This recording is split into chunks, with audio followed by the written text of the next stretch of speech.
Before we begin, I need to address the elephant in the room. I'm a bit of an idiot. I know, shocking. But in the past couple episodes, I've lamented multiple times about how we can only speculate about what's going on behind the scenes when making these videos. And then, while editing the previous one, I remembered that ERB2 is a channel. And the embarrassing part is I must have known at some point in the past, because I know I used to watch it as a kid. And ERB2 is literally primarily used as a behind-the-scenes making-of for every single episode of ERB, besides Lennon O'Reilly, which again feeds into my opinion that it's essentially the pilot episode rather than a proper episode 1. Going forward, I'll correct this blunder and I'll incorporate anything interesting I can find in ERB2, but I want to do a little recap right now of anything that I missed from the previous ones. And we'll start that recap now. Episode 2, Vader and Hitler, are weirdly cut up into 2 episodes, I guess since it's the first time they did a behind the scenes and they hadn't nailed down the format yet. Vader is first, and it's mostly just Peter standing in front of a green screen, and you get to see this crappy little DSLR camera that they used. Takes me back to film school. And periodically, you get to see Lloyd putting on his mustache. Also, the audio quality is terrible and nothing interesting happens. The second video has a lot more going on.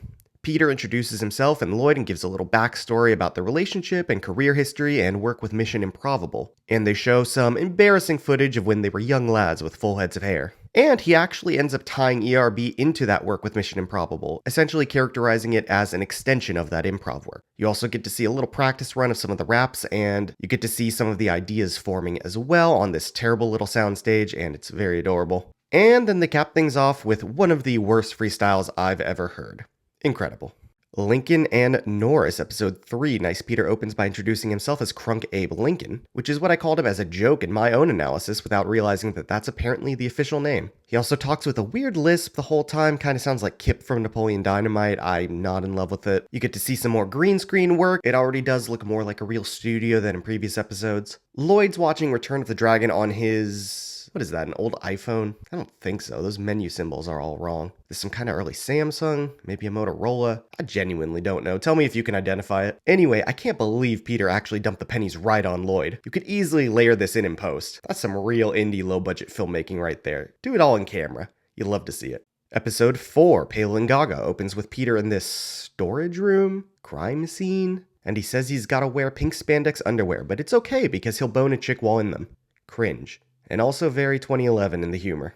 Also, the lighting on Lisa Nova is so harsh. Oh my god, they must have got some new lights and not quite knowing how to use them yet because that's bad. And the Little Monsters outfit is basically a lol random costume choice. And the moose looks as glorious behind the scenes as I'd hoped. Thank the moose.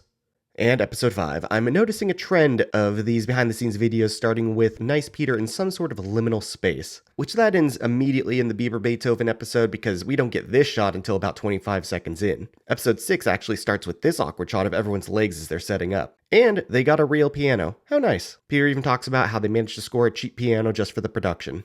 Anyway, for episode 5, Peter's doing the Hogan voice for most of the video, and he's really proud of these new speakers they got, as well as the new larger green screen studio. So I was very correct in feeling like they were consciously upping the production here. He also said he bought a bunch of yellow tank tops so Hulk Hogan could be ripping his shirt in every shot, which obviously didn't get fully incorporated in the end product. I think he rips it just the once. You also hear a brief bit of what must have been an early version of the Kim Jong-il rap, same lyrics but different vocal delivery. If it showed up behind the scenes, it means it must have been re-recorded relatively late in the production process.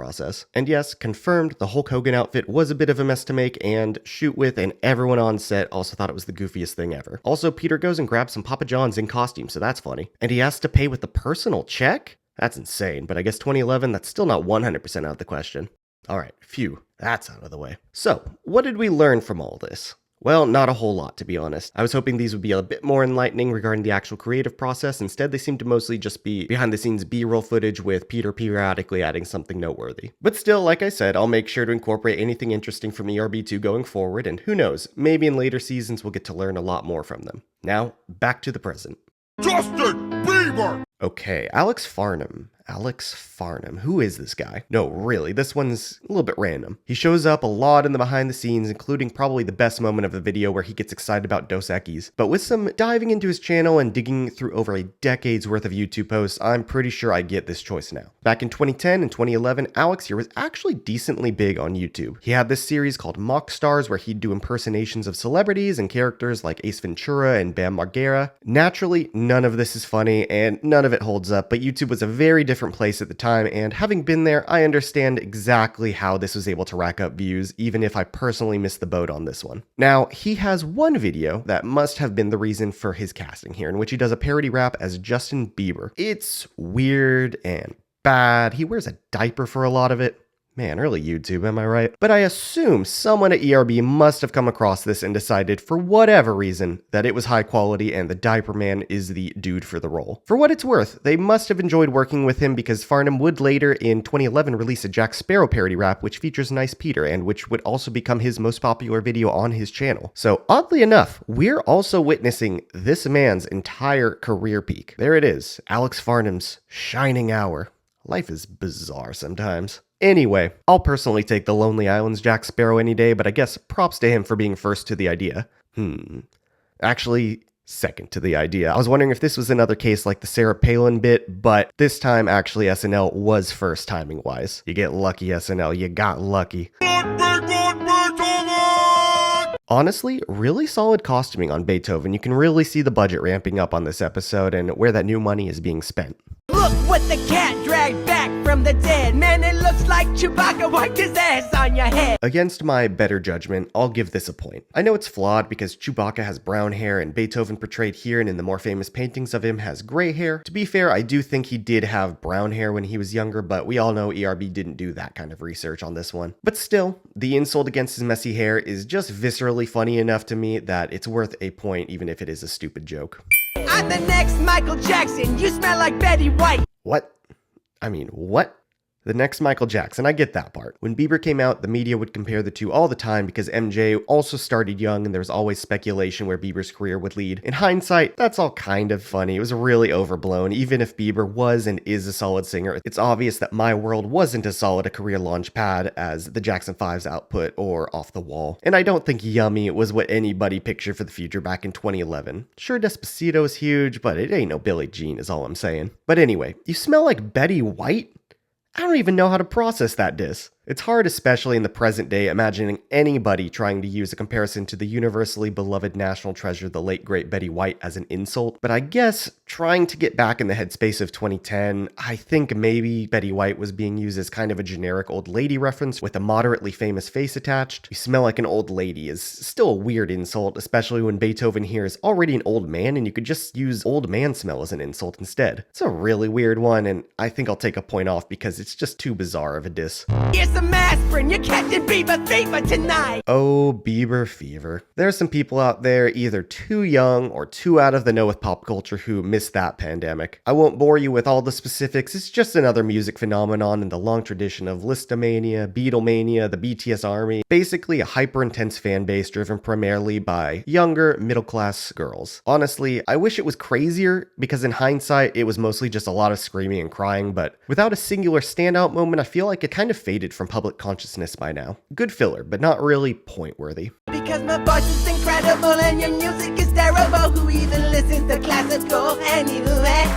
Ooh, this could have easily been a three-pointer. According to current streaming data, about 0.9% of all streams are classical music, putting it 0.1% ahead of the last place jazz. I imagine that number wasn't much better in 2011, so factually, this is just a true diss. Unfortunately, the delivery kind of undercuts it. Farnham's portrayal of Justin Bieber has an element of ironic detachment that doesn't lend itself to the format. As the show goes on, everyone at ERB would clearly become more comfortable fully committing to the bit, which is necessary to sell this kind of thing, but here, with this tone problem, we'll just have to settle for the 1 point.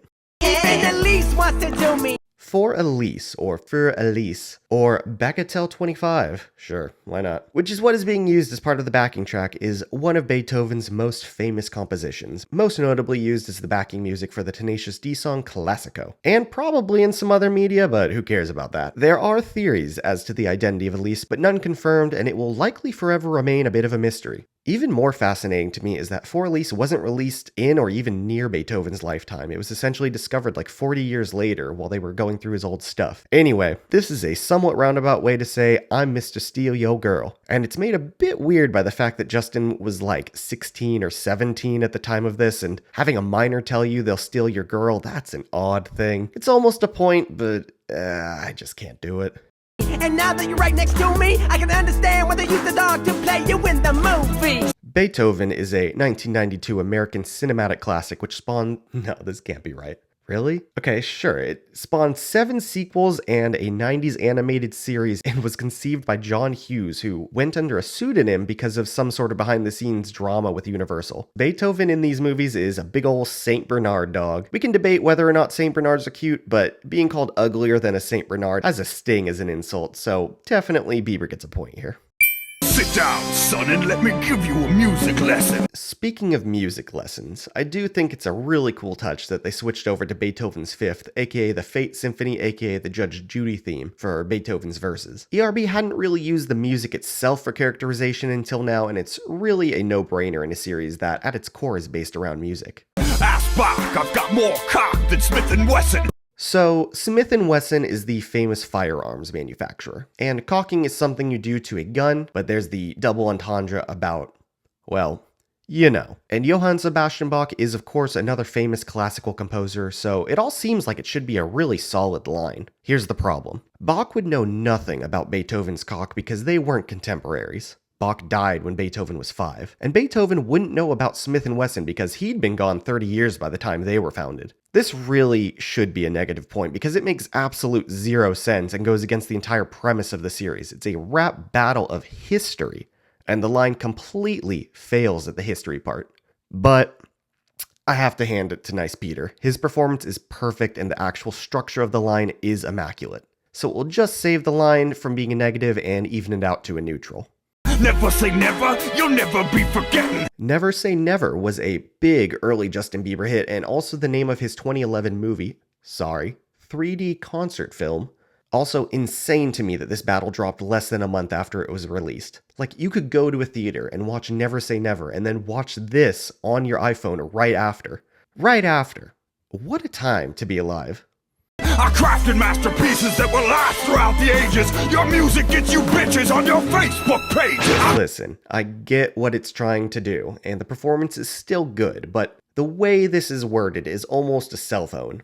Like, you could easily re-emphasize the line and go, sure, you crafted historically significant work, but my music gets me girls. And it would be a diss against Beethoven. Also, another issue, claiming your music will last longer in the public eye when we've already established that only 0.9% of music being listened to is classical comes off as making a brag you can't back up. So we'll have to take the point off here. I'm committing verbal murder in the major 3rd degree. I'm giving a point here. This is actually a really creative and witty line, and I can't even tell how aware they were of it when they wrote it. So, first off, 3rd degree murder, also known as manslaughter, is basically accidentally killing someone. So Beethoven saying he's accidentally killing the beat is pretty goofy, albeit fitting in this case. But I'll allow it for managing to work the major third into the rap. In music, the major third is basically just a certain interval between notes. It usually gives a bright, cheerful, and upbeat vibe to a song. When the Saints Go Marching In and Kumbaya use the major third. However, possibly the most famous example of the major third happens to be,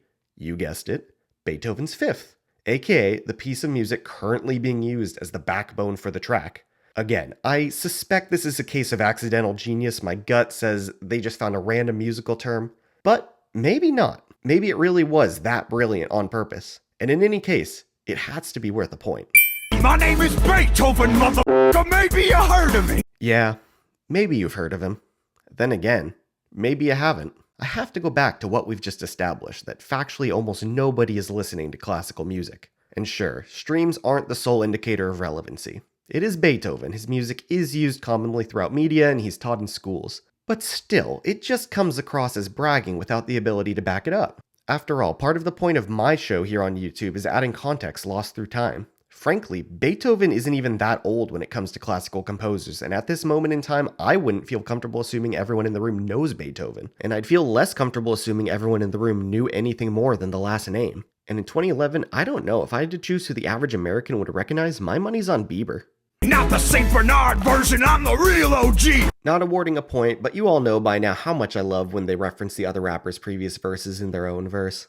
You wanna trade blows? You can't even hit puberty! Yikes. So yeah, kind of like with the Lady Gaga episode, this comment brings up some of the ugly attitudes of the time. So of course, with a rabid fan base, Justin Bieber had his fair share of haters as well, and a big insult used at the time was calling him feminine or metrosexual, or just straight up calling him gay, but in the bad way. This insult of basically, you sound like a girl, feeds into that. It was an insult that was considered inherently funny in 2011, but it's aged poorly. So it will have to be a negative point here. Also, poor Lloyd with just nothing to do once again. Got Kim Kardashian in my bed backstage. Again, we've established that Justin Bieber is about 17 at this time. And Kim K, while sure, she'd be one of the hottest celebrities at that moment, she was about 30. I'm docking a point because this whole thing starts to get a bit weird. We've got a literal minor bragging about his sex life, and that's not where you want to end up with a rap battle. When's the last time your music got anybody laid? I'm giving this a neutral because I feel like we've kind of reiterated the same point about classical music not really being popular anymore too many times, and it's getting a bit stale. I got a concert in 5, so there's not much time left. Sure, yeah, he's so in demand that he has to get to the next show. That's fine.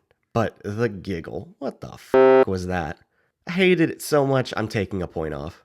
What else can I say? Your own music made you deaf. Oh, thank God, we at least have one 3-pointer in here. But yeah, what else can he say? Beethoven famously experienced severe and swift hearing loss in his late 20s and early 30s, leaving him deaf for the majority of his time as a composer. The insult, "your music is so bad it made you deaf," is a softball, but a softball is still a home run if you hit it right, and I think this hit it right.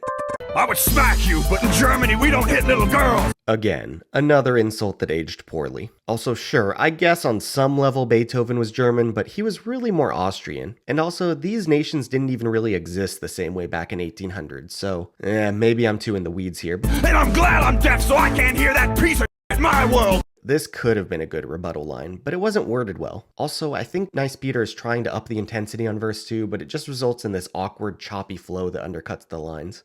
There's a crowd of millions waiting to hear my symphonies! Again, is there a crowd of millions? The data just isn't backing up that claim. But a crowd of millions would have been waiting to hear Justin Bieber in 2011. You wanna be a little white usher? Here, show them to their seats!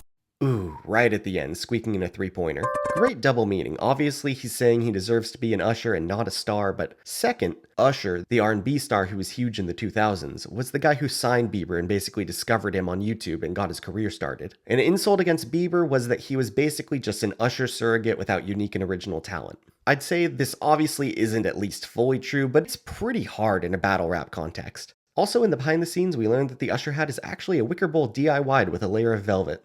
Neat.